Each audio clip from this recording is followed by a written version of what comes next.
አቶ ታዬ ደንዳ የጀዋርና የልደቱን አቋም እንዴት ይገልጹታል? የነሱ አቋም ምርጫውን አንሳተፍም፣ የሽግግር መንግስት ነው መመስረት ያለበት የሚል አቋም ይዞ ነበር። የምርጫውን ሰሞን እንዴት ያስታውሱታል? በርግጥ እንግዲህ ከውጪም በዚህ አቅጣጫ ሄዱ ብሎ የሚመክሩ ጫናም ለማድረግ የሚፈልጉ ሰዎች ነበሩ፣ ቡድኖች ነበሩ። ያንንም በመተማመን ወደዚህ መጡ። ህብረተሰቡ ግን እየተተኮሰበት ጭምር መርጧል። ብልጽግና አስገኛ የሚሉት ለውጥ ምንድነው? ብልጽግና በፊትም መዋቅር ነበረው፣ አባላት ነበረው። አሁን በኦሮሚያ አንተ ታውቃለህ፣ ያው ከለውጡ በፊት አመጽ በአንድ ፌስቡክ መስመር ተጠርተው የሚሆነውን ታውቃለህ።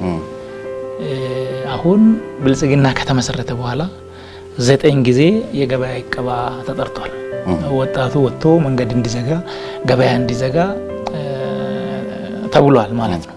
ከአምና ከአርቲስት ሃጫሉ ግድያ በኋላ 9 ጊዜ ተጠርቷል። አንድም ቀን አልተሳካም። ብልጽግና ስለ ተቃዋሚዎች ምን ያስባል? አጀንዳ ያለው ሰው ካለ በአግባቡ ራሱን አደራጅተው በህጋዊ መስመር ይምጣ የሚል ነው። ብልጽግና በኢትዮጵያ ውስጥ ምን አይነት ለውጥ አምጥቷል ብለው ያምናሉ? በዚህ ሀገር ውስጥ ከሚዲያ ነጻነት አንፃር ከለውጡ በፊትና ከለውጡ በኋላ ያለውን እያንዳንዱ ኢትዮጵያዊ ይገነዘባል። ከምርጫ ቦርድ አንፃር በፊት የነበረው ምርጫ ቦርድና አሁን ያለው ይታወቃል።